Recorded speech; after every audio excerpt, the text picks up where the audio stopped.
I'm good.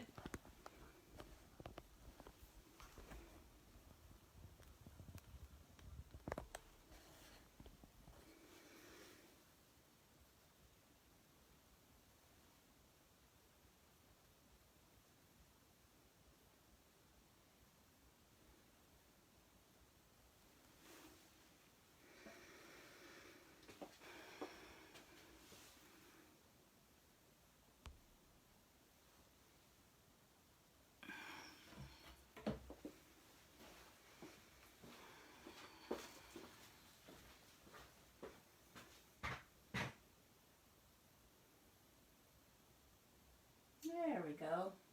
Hi, everybody. Okay. I've been running test runs all day, much to the torture of my friends, but we'll see if we can make this work. We'll give people some time to get in here.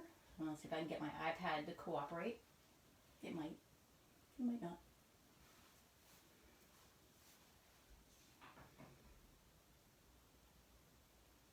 There we go. Hi, Stacy. Hi, Callie. Tim!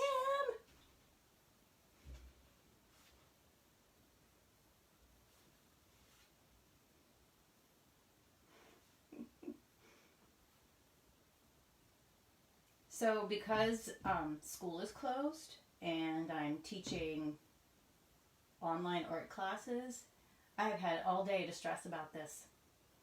I do that. So I think after many, many trial runs, I'm going to be okay with this. We'll see.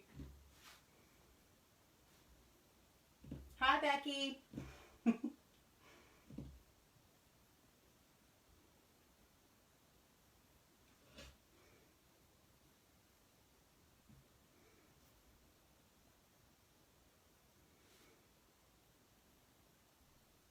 So how long do you think is long enough to wait? I don't have any good jokes. I do have a good joke. But I have to think about it. When I'm nervous, I get them all wrong. So, what did the snail say when he was riding on the back of the turtle? He said, "Whee!"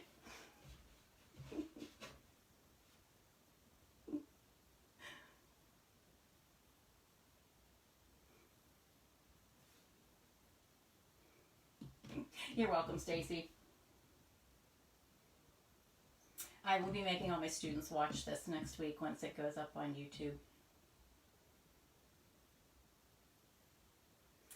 Okay, so my name is Christy Culp. I am an art teacher. I teach high school art in Western Pennsylvania in a little district called Deer Lakes. We are, about 15 miles north of Pittsburgh, so we're Yinzers.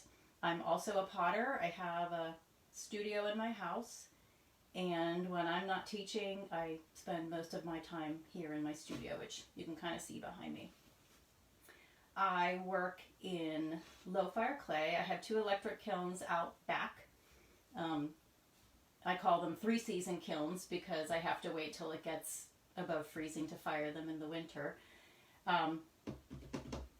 And it's a pretty nice little studio. It's good enough for me.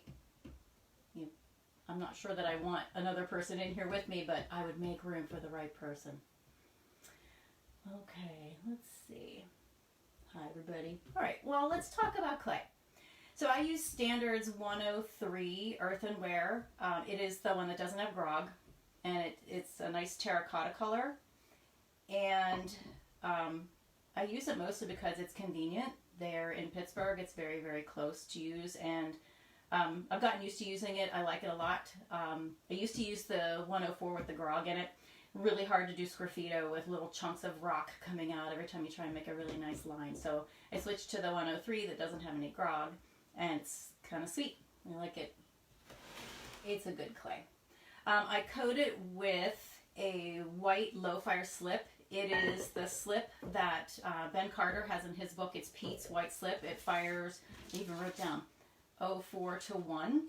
and I put it on at the leather hard stage. So I thought that I would demonstrate putting on the slip, just because I think that sometimes putting on slip can be scary and messy, and sometimes it doesn't turn out the way we like. So I thought I would show you guys how I put on my slip, and then how I go about putting on all of these decorations.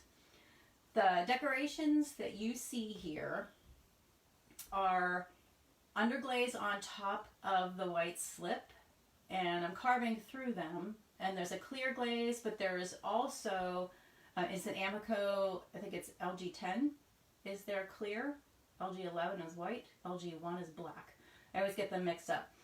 So it's their Amico low fire clear, and then they have a light blue low fire that I fire to 05, and I cut it with the clear so that it's more transparent, because if you use it just the way it is very elementary school sky blue, which is great.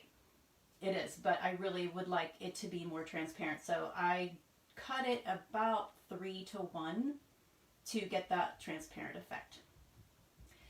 And that's pretty much everything I use on those. It's the Amico lugs and velvets, and then the Amico glazes. So I am a hashtag how I Amico. Okay, so I'm going to go grab a bowl. I'm going to be working both sides of this table, because when I start to decorate, I need to be on the other side. So I'm going to do a little walking around.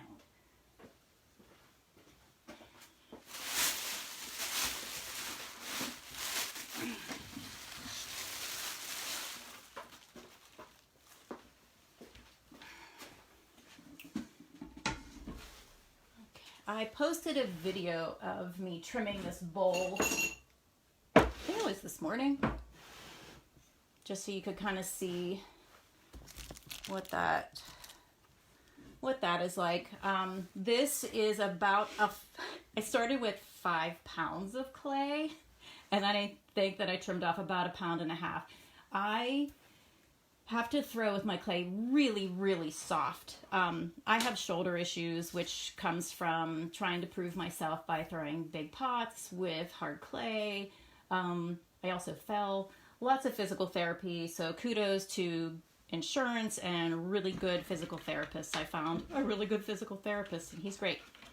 So I soften my clay. When it comes from standard, I do the poke test, and I check it out to see how soft is it, and if it's not to my liking, I do the dump half a cup of water in the bag and then dunk it in a bucket of water. If you've never done that, look it up. And that softens it. Okay, so here's my slip. Out there. I mix this up about 3 gallons at a time. And I just pour some of it out into a bowl to keep it with me. And what I'm doing is I'm going to coat 1 layer with this nice big floppy brush. And I like it to go up on the foot because I'm going to stripe that foot. So notice that I'm putting the slip in this section, and when I threw this, I made a mark here to divide this visual plane from this visual plane, because they're going to be decorated in different ways. So I want to apply this on first, and then these sections below, you'll see that they're divided with, I just took a wooden rib and made these indentions in there because it starts to undulate the surface, and it also gives me specific places to decorate. So when I started making pottery, the potter that I was working with was a heavy decorator, and he had some specific ways that he laid out his designs, and I kind of absorbed those things and made them my own as far as splitting up space and how to keep those decorations balanced when they go the whole way around. My comments won't. Okay, good. I don't want to miss any questions, even though the questions are supposed to stay for the end. Okay, this brush. I know that it is hard to find good brushes. This is a Royal number 10 that is from, is it Royal Langnickel brushes? Standard Ceramics used to keep them in their store in Pittsburgh, and then they stopped carrying them, and I thought I was going to die because I go through these, and because they're a little fragile, they wear out. Just when I use them for glaze, they wear out a lot. So if you're looking for brushes, this is a good one. It's a good size. They do come in other sizes. I just find that this size works well for the spaces that I work in. 2 layers of the slip usually works. Sometimes I will need a third. I usually just look for the shadow coming through. So you can see the shadows coming in down here. When I put clear glaze on these, this is terrible. Like, it's like heart attack city. Like, oh no, what was I doing that I forgot to add that second layer of slip? So if I'm on my game, I will remember to count how many layers of slip I put on there. I would love to be able to dip, but that would be a giant vat of slip that I would have to mix up. I do dip my mugs because they're smaller. Okay. I like to leave this red clay show through. People often ask me, why don't I just use white clay? Well, the Sgraffito needs a color change, so when I'm cutting that line through, I like to have that nice red clay body come through as opposed to a black line. And I do like to just show peaks of it coming through. It's a little loose. Even though it's controlled, it's not controlled. If any of you are familiar with Tim Ludwig's work, the first time I saw his work at a craft show, I just lost my mind. I kept going back to his booth and looking at it because he does these really loose pieces with these beautiful illustrations of flowers on them. And they're in terracotta, and he puts the slip on them, and then he paints these beautiful images. Okay, so this is obviously really, really sloppy wet. So this is going to have to sit for a couple hours. So I will be setting this aside, and through the magic of television, I have one ready. I notice you brush slip only one direction. Yeah, when I brush the slip when I go back and forth, it tends to pick up the slip that I just applied. And I don't, like, I want it to just lay on, kind of like cake icing. You want to just go one direction so that it just lays nice.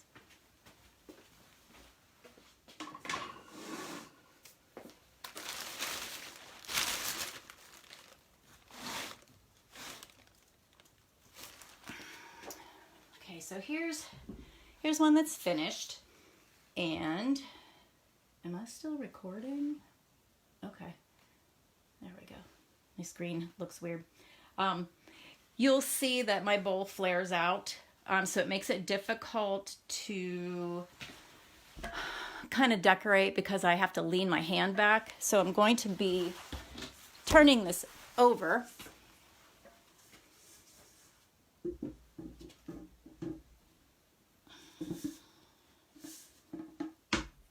And because I fluted this, it's going to wobble, so I need to do something to keep it from wobbling.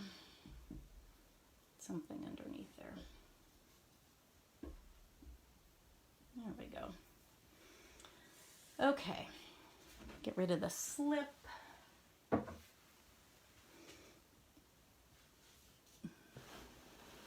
The slip is not stained, it's just gray. It will fire out white. I promise you it will fire out white. It is, the recipe for it is, here's the recipe. It is OM4, talc, flint, and nephsi in those proportions. And this is in Ben Carter's book. Oh, what is that book called? Ben, what's your book called? Mastering the Potter's Wheel. So it's in there, and you could even Google Pete's slip recipe and it will probably come up.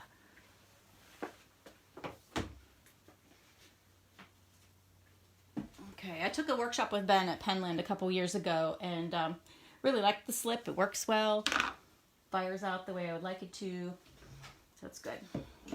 Okay, so since this is a decorating tutorial. Again, we're going to talk a little bit more about brushes. So I found these little rounds, again, at Standard, and they weren't even marked. I couldn't even tell you what they are, but they are round. They're not a filbert. They're curved on the end, and they make a nice circle. So when I'm making berries, these are good. This is just a cheapo watercolor brush, obviously so cheap that I'm using painter's tape to hold it together. And then a nice little brush for my bees. Like these are for the bees, these are for the berries, and this is for the leaves.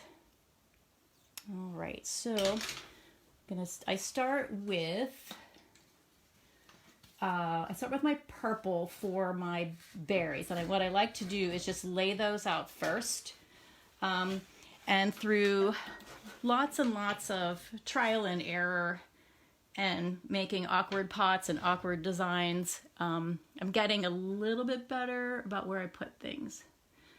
So what I like to do is the same pattern in the same location so that I have consistency as I go around. And I start with one layer of the underglaze, and then I layer up as I go. So this is upside down. I want to think about berries, like lush little clusters of berries and the leaves that go around them. So I'm thinking about places that my leaves are going to go, where do I have space for leaves, and then where do I have space for one more berry.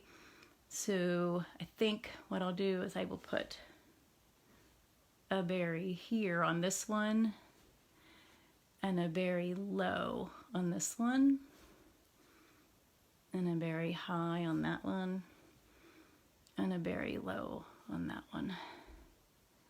I missed this, what color underglaze? This purple is Velvet 322. It's just their purple, and it will get much darker. Okay, so I start with that, and then I go to the Velvet 387 Bright Red. This is the one that reeks to high heaven. It's great. Everybody knows when you're using it. It's remarkable and memorable, and it is a beautiful color. What I like to do is put a red dot on what would be the growing end of the berry. I know that people are like, what's the growing end of the berry? It is. It's kind of the end that sticks out and looks at you when you're picking them. Pick me. So my husband and I have a small commercial berry farm. So I am the #1 berry picker. Those of you that hung out for I did a live feed somewhere. I don't remember. Was it on Instagram? I talked about this. We have this small berry farm, and it's hard to get workers to come in and pick. It just is. And we have a group of teenagers, but I'm the one who's always here. So I'm the one who gets to be the #1 berry picker. But if you want a summer job, you can eat all the berries you want while you are picking. Because the only way to learn what a ripe berry looks like is to look at it and then taste it. So yeah, all the berries you can stand, but just so you know, you eat too many berries, you'll be spending some time in the bathroom. Might upset your stomach. All right, so I added the red in, and then I'm just going back over a little bit more with purple to blend them a little bit. So I'm just trying to smush the colors together so that they don't necessarily look like two separate areas of color. Yeah, berries. Yeah, well, one thing I love about July and August, that's when we start picking, is the first picking of berries is dedicated to a pie. So I love making pie, and I have a recipe that makes the best pie crust, and it calls for 2 pounds of butter. It is so good. It probably could just use 1 pound of butter, but it actually calls for that much. But it's ridiculous, but it is so good. Okay, so I have down, I have up, I have down, I have up. The next thing I want to do is put in where I want my leaves to be.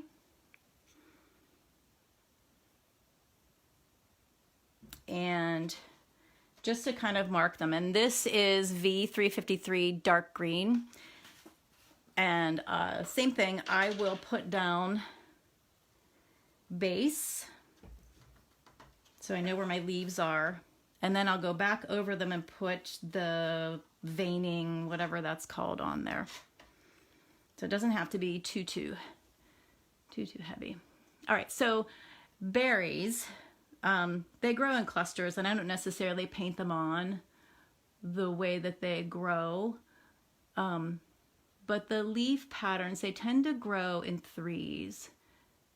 So I try to make that look like the way that they grow.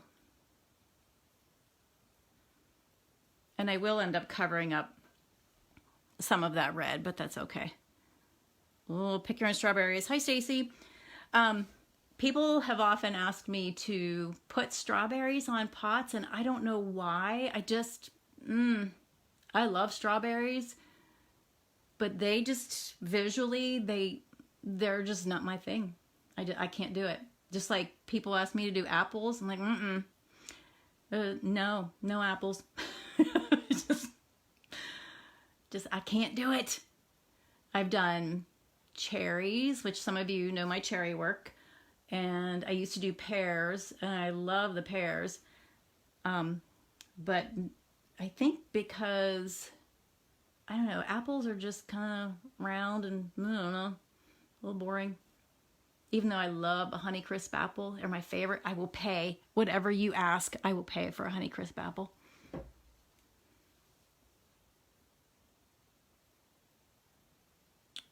Okay. So the nice thing about breaking this up into space and keeping with the same design is if you are making lots of these, you don't have to go through the mental stress of what works and what doesn't work. Because once you have your design established, you no longer have to think about it. And I know when I was starting to work on my designs, it's hard.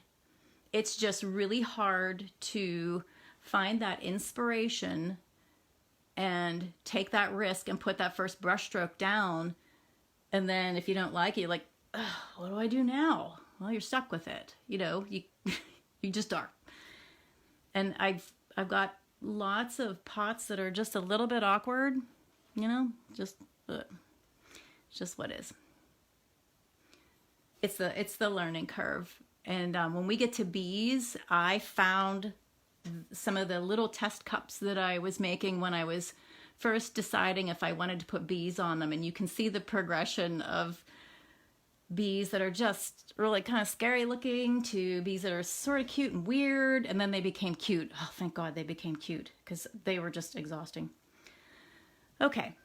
So I have my leaves all in place and I have my berries in place.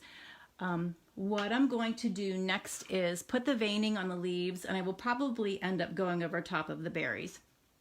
And that's okay because what I'm going to be doing later is going back over the berries so that they have the sharp edge.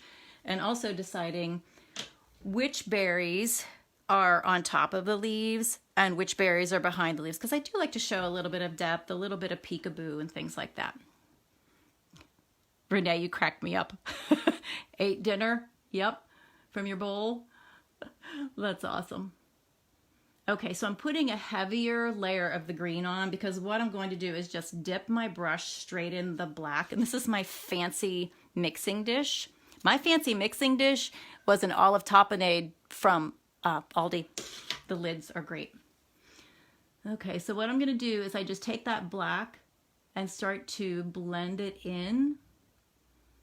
And as long as the layer of green underglaze stays damp, it will blend. For those of you that are old school like me, you might remember toll painting. where you just learn to make one brush stroke to create a certain shape. It's kind of like that. And then any space in between the leaves that just seems a little awkward, I put like some little clustery things that are out there on those berry bushes. They're almost like the little bits of leaves that are around the berry that used to be the blossom or the blossom cap. Or they might be little tiny leaves that haven't unfurled yet. But regardless of what they are, they're a space filler. Because I don't want to show a whole lot of space between the berries. I want them to really look like they're just kind of exploding there. Okay, so there's one. Hello, hello, hello.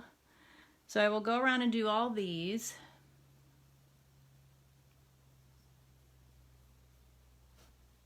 And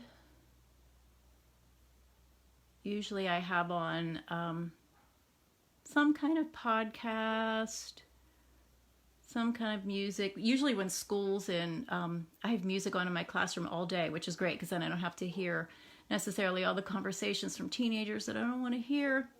Sorry guys, I know you're going to be listening to this later.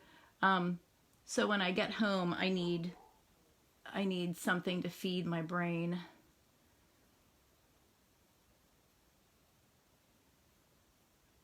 Anybody out there, a parent having to homeschool their kid right now and dealing with technology? I feel for you. It's not easy. And we sure are learning to fly by the seat of our pants right now, learning how to do all this.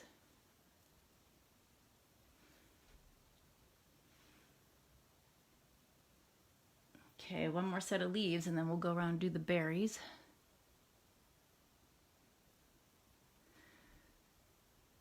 Somebody asked me if I had a favorite tool or a favorite brush. And I have to say, like, I don't know about you guys, but do you have like 100 of these? This is the only one, and I have 5 of these that are like the same size. This is the only one that I really, really like. Oh, Jess, I didn't know you were going to go elementary on Monday. Woo, okay. You'll be so good at it. You already are.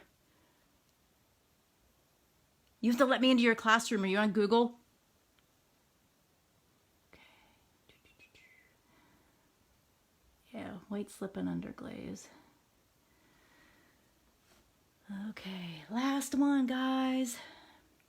I have a big clock over there. I can see that I've been on for 28 minutes. Okay.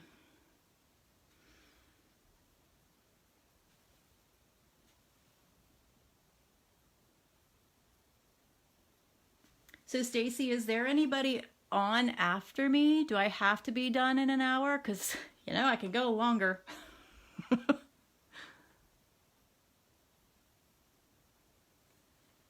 Yes, time flies.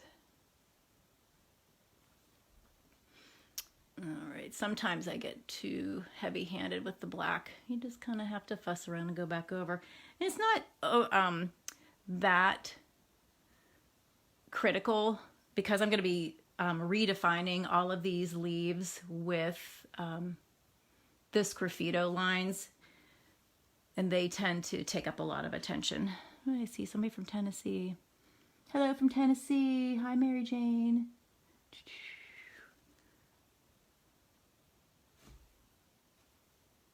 I thought I was done. I got one more to do. Jeez. Can't count.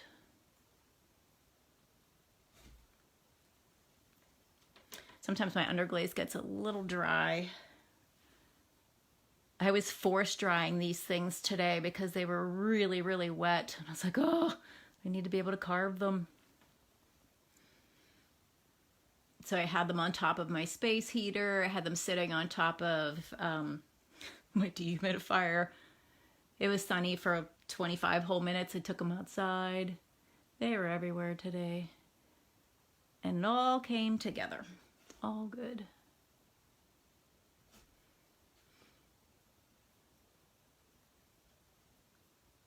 Fill in. All right, no, really, this is the last one.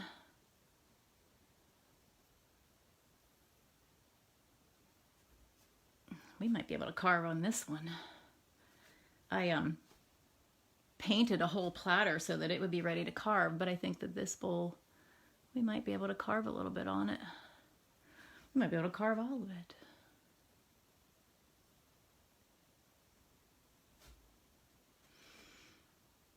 All right.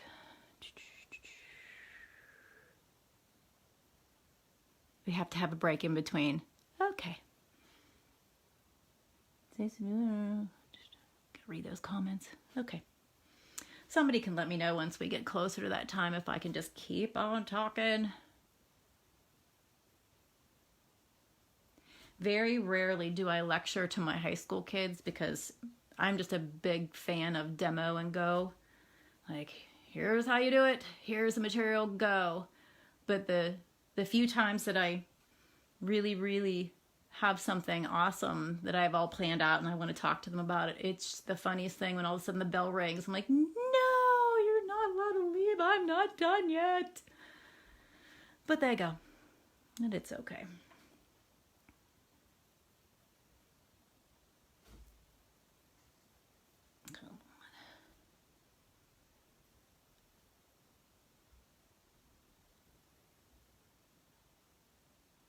45 minutes in between. Okay, thanks, Stacey.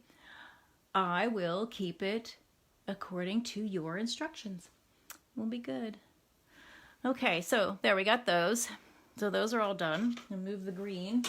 And what I'm going to do is go back, and the purple covers, the red does not. The red, I think you need to put like at least 3 layers of the red to really make it opaque.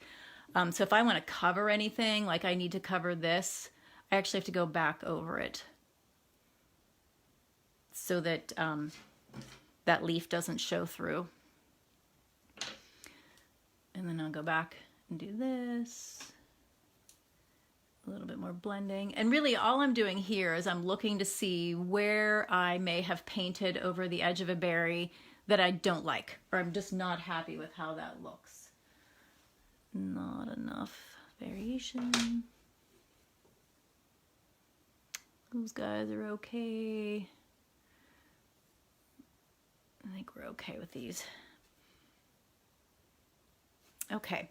The next part after this is the bees.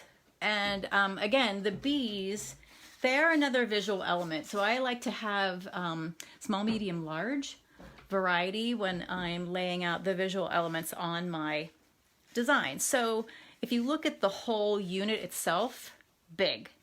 If we break down the colors, we have medium.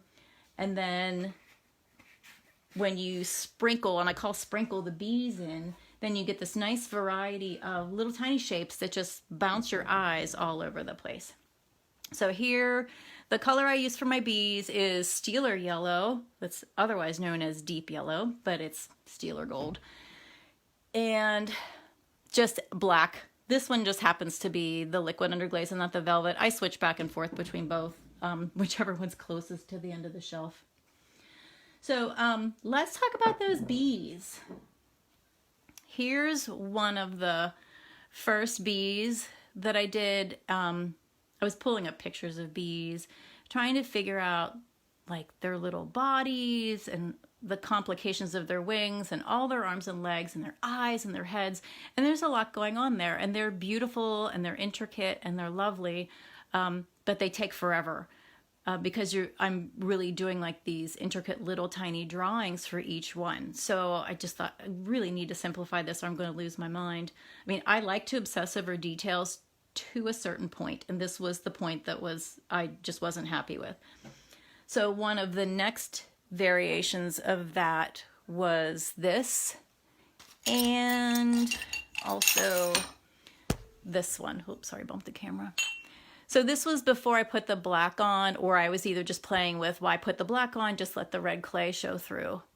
And I don't like how the eyes look on this one. I think they kind of look more like aliens. I don't know. I was still working with trying to show the dimension and the fact that the bees were buzzing around and we could see them from the side and see the stingers. That they just weren't looking cute and they weren't looking approachable. Like I just really wanted them to be friendly. I know most bees aren't friendly, but bees are our friends. So then I came up with this, which was more of a little puffball. I was still trying to put all the legs on, like all 6 legs, all the wings, trying to define the eyes, and it still was just, it just was too much. It was just exhausting. So what I finally came up with was simplifying the brush strokes, and I'll show you how that goes. I'm not sure where or when that happened, but when it happened, I was just kind of relieved and ran with it. All right, so it is 2 brush strokes of yellow, but it's actually 1 brush stroke, and then some black. So for the yellow, I don't bother to get it out. I just shake it up onto the lid. And this paintbrush, this cheap little paintbrush, who knows where I got it. Again, it makes in 1 to 2 brush strokes, it will make my bee. So I'm trying to simplify, make it fast, make it easy, because I'm probably going to put 1, 2, 3, 4, probably 20 bees on this. So I don't want to take time to have to fuss over that many bees. So what the first bee that I like to put on is one that sticks out further. So 2 brush strokes at the bottom. And I like my bees to cross both visual planes. So they're going to be on the bottom and they're going to be on the top. Where did I put that one? Okay. And then I start to balance it out. So I've got one on the bottom. I want to have one that references this line right here.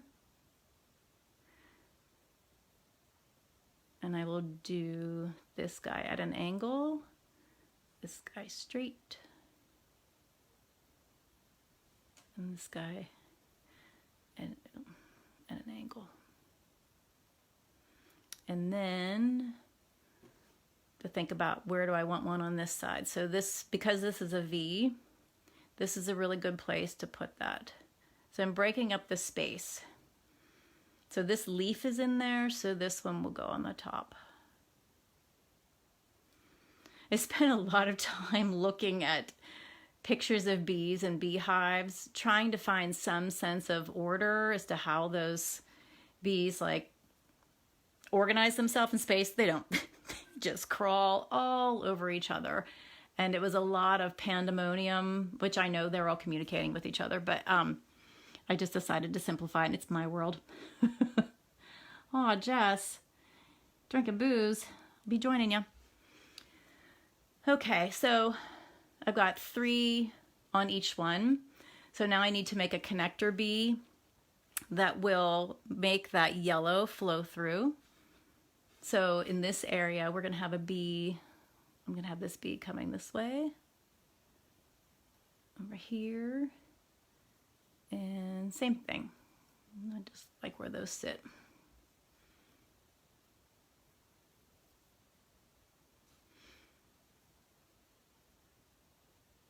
And because these are even, that's going to bug me. So I'm going to have to probably put something else in here to distract from that. I'm going to think about that.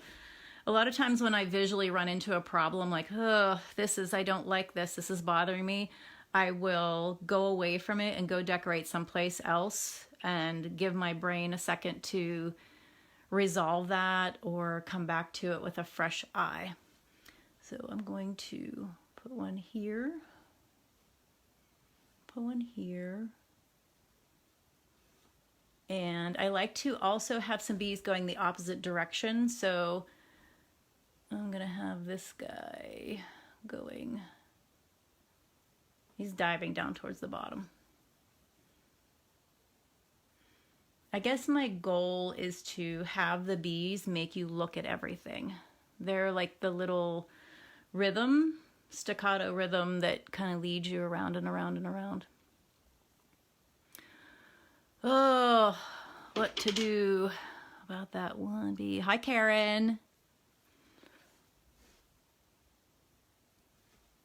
Karen watched me this afternoon doing my practice runs, and it was hilarious because I would just sit and stare at the space trying to figure out what was the best space. So thank you for hanging out there with me.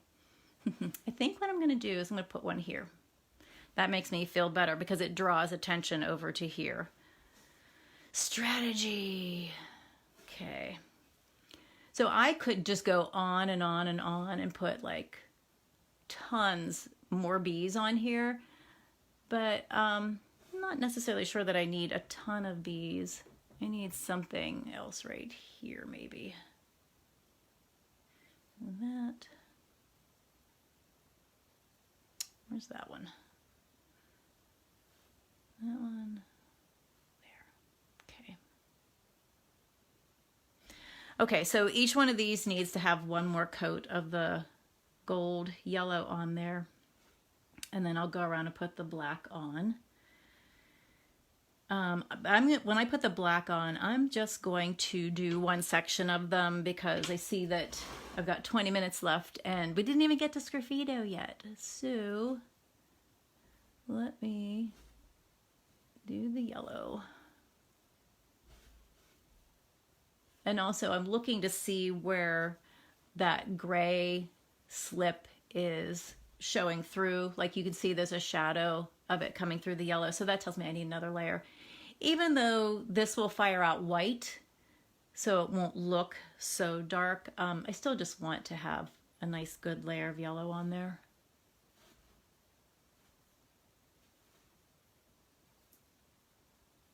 Okay, I got that. And now the black.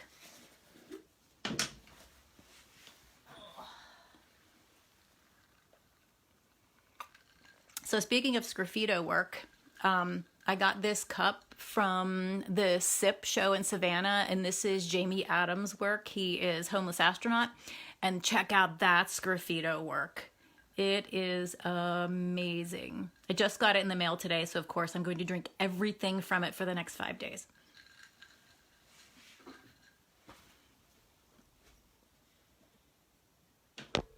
Thank you for practicing. Tim, I watched your video. I think I watched it twice.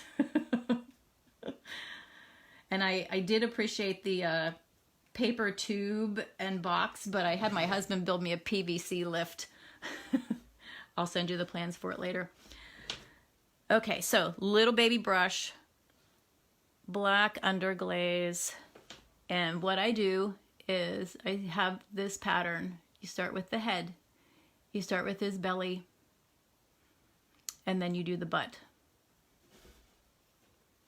And then you just keep on doing that over and over and over till your eyes cross.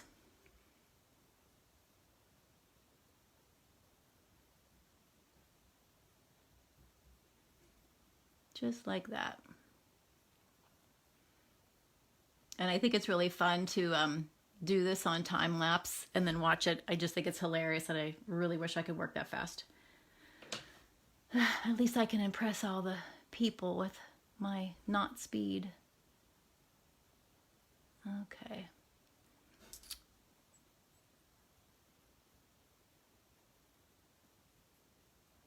Okay, so you guys see how that is done. So what I'm gonna do next is move the camera so that it's up above and put up a platter and show you some carving. So bear with me while I jiggle this so that you guys can see. Try not to turn anything off.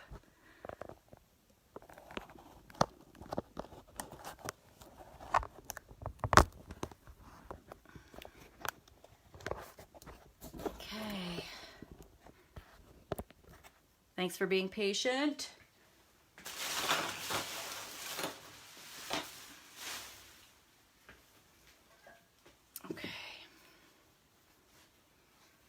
Are we looking at the ceiling? Sorry. There we go. All right.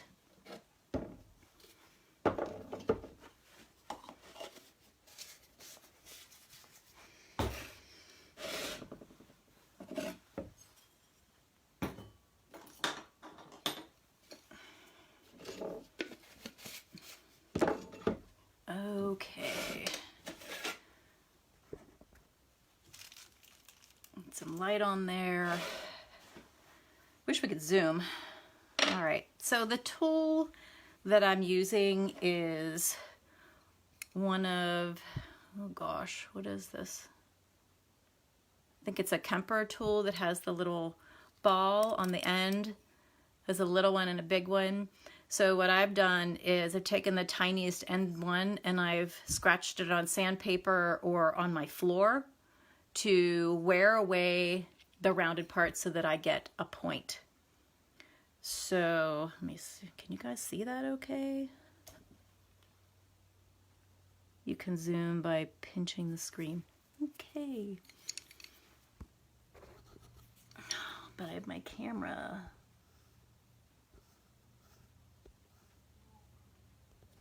Stacy, I don't think it's gonna work. But I can lift up the platter.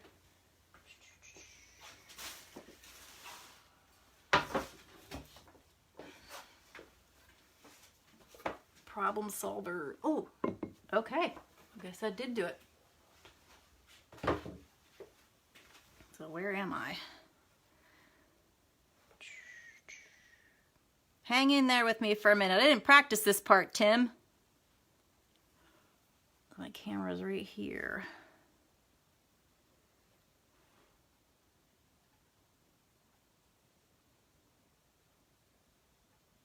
Oh, this is rough. Sorry, guys. Okay, mega zoomed. I can't even see where this is.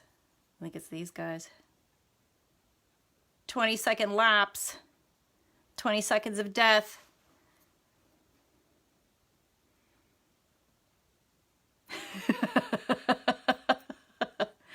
Yeah.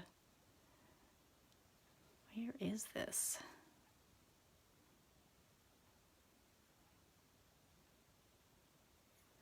All my bees look the same. I can't even see where it is.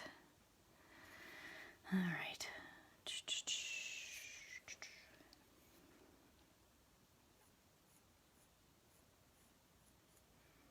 Sorry for the technical difficulties.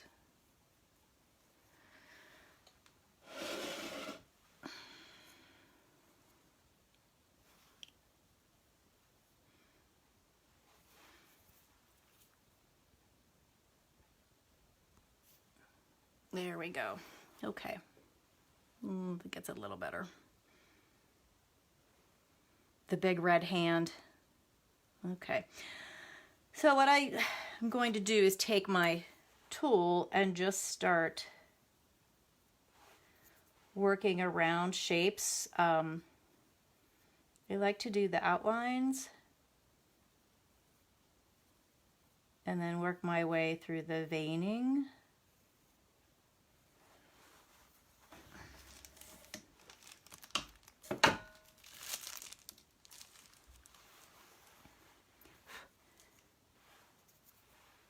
And this clay is really wet, but it's still good. It's not clogging anything up.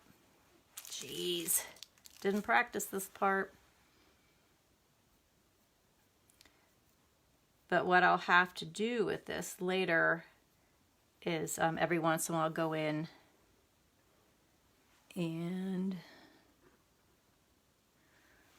brush this off.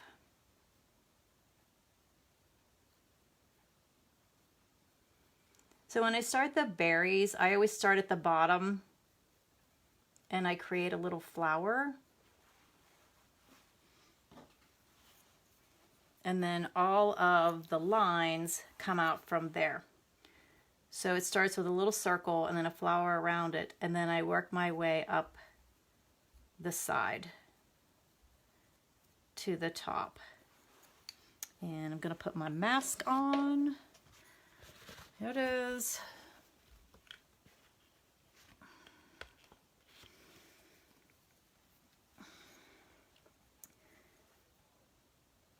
All right. So work my way around the leaves. These are my favorite lines to do. Those big, long, graceful lines.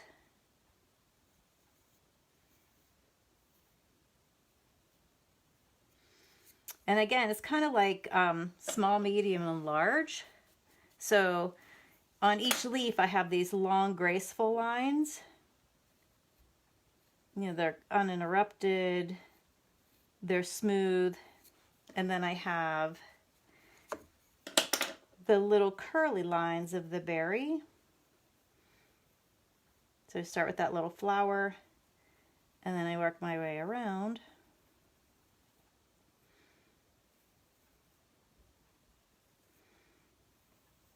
To do that.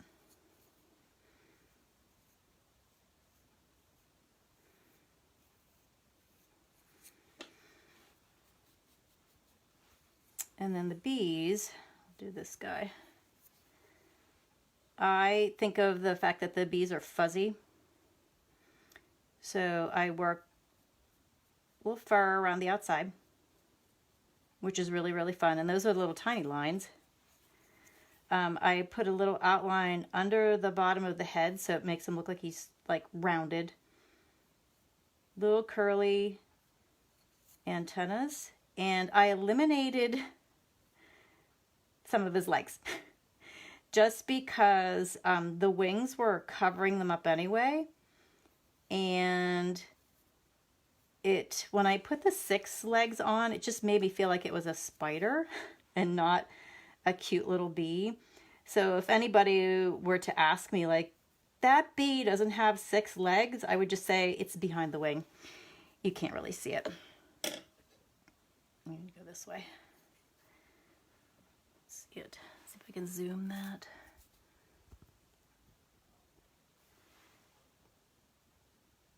Okay.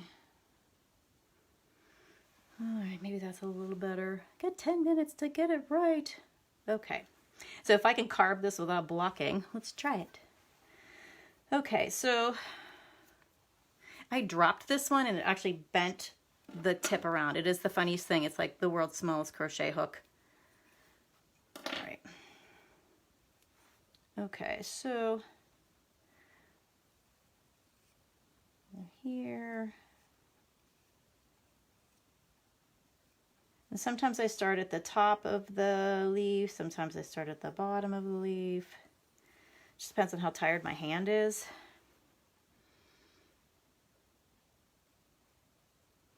And I like to change the direction of the berry. So with sometimes that flower, the little tip of it might be at the bottom, like this one. And sometimes it might be at the top because those berries grow all kinds of directions. The only time they really point down is when they're so heavy that they weight the cane down. Makes for easier picking. And for those of you that want to know how to pick a good blackberry, if you are picking berries and your hands look like you just left a murder scene, none of your berries are ripe because your berry should want to be picked and it should jump off the cane into your mouth. So that means that when you grab your little berry, you should twist it and it should release right away. So if it doesn't release, it's not ripe. When it releases, it is ready to be picked. So that's your 10-cent advice from the #1 berry picker on this berry farm.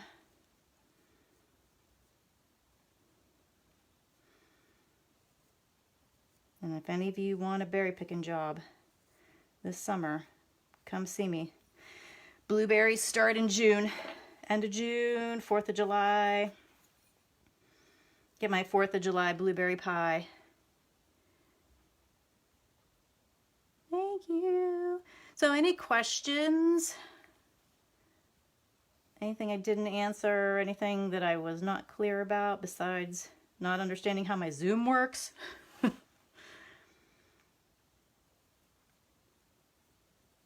Everybody ready to go out and buy red clay and slip?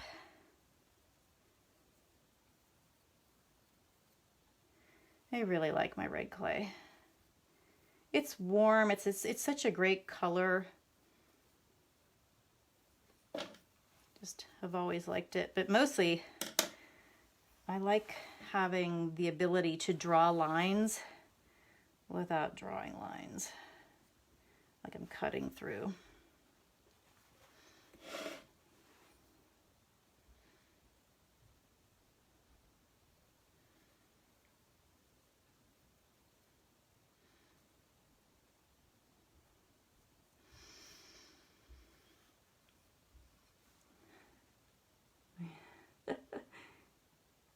$7.54, okay. So I will sign off here. This was really fun, guys. Thanks for being a great audience. Thanks for listening. Hope you guys learned something or were amazed by something. If you have any questions, please reach out to me on Messenger, on Facebook. I'm on Instagram too. I'd be more than happy to answer your questions, go over anything. It's one thing I love about the pottery community is that we are so good to each other and we really love each other. You know, we're all there to make sure everybody does well and learns and all that good stuff. So thank you so much. Have a great night. I look forward to seeing all of your demonstrations. And Stacy Morgan, thank you again for doing this. I hope that we can do this more often. I know this is probably really stressful for you, so thank you so much. And I promise I'll save the video.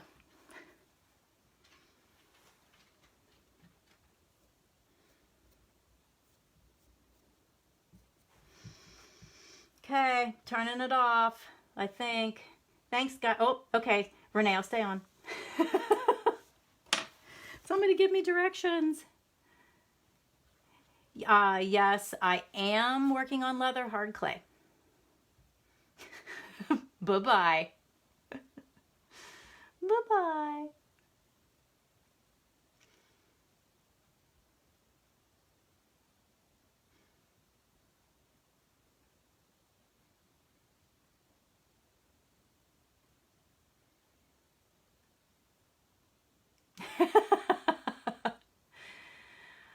Oh, Janelle, you have to be under 21 years old and live in the Deer Lake School District to be my student.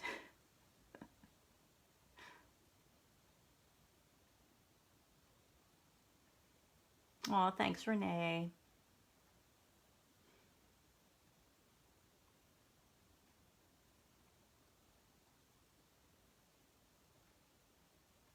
You're welcome. Thanks, Jess. And now I'm going to have some rocks.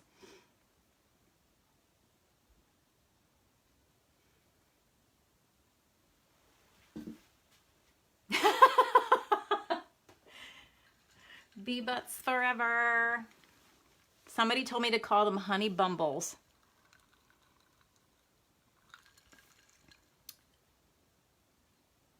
Okay, so now. Hmm.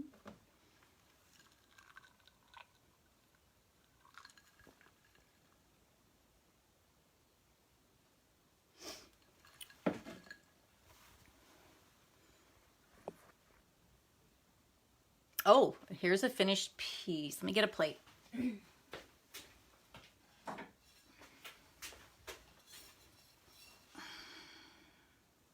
20-second delay.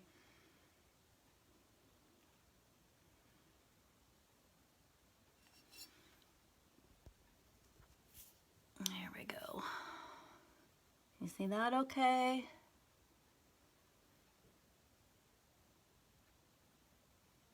Yeah, Karen, you are. So there's a finished piece. This was done with more red and less purple. So this is actually a red raspberry plate. Oh, Beth, aren't you going to put this up on Facebook or on, not Facebook, YouTube?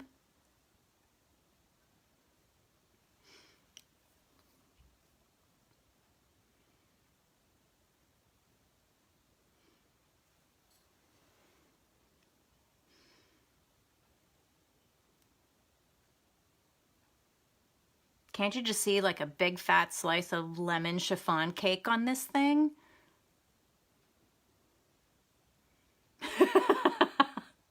with lots of buttercream icing, right? Thanks, Beth.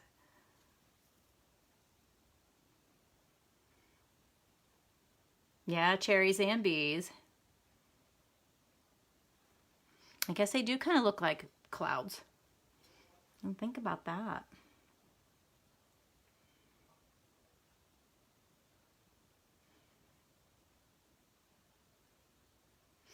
That is Amico's light blue. I think it's their F series or LG series. It's their 05. It's what I use with my kids in school, which is the nice thing about being an art teacher is I get to try all these supplies with my kids. So, I found that it was like a glaze that kids just love it.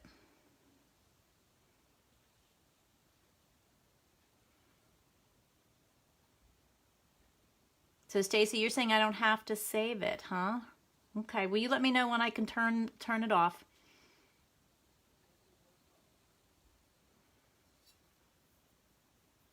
I use Amico's, I think it's LG10. It's the pink clear. And I bisque fire to 04 and I glaze fire to 05. And I bisque on slow and I glaze fire on medium. And I have a scut kiln.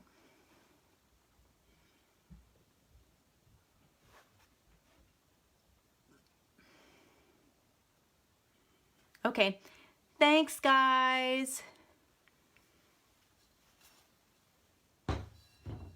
Thank you.